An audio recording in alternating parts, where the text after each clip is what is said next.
button. There I have grits and eggs and toast. I'm trying something for first time today. I had some grits left over from yesterday.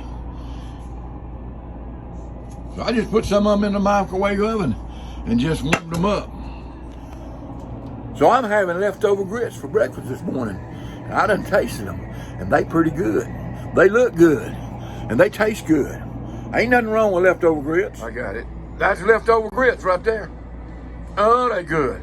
Good as original grits. Well, I made this journey with you. If you like my Papa's channel, Road Maps and Chaos, make sure to like and smash that subscribe button. We pray we'll see you in the rapture.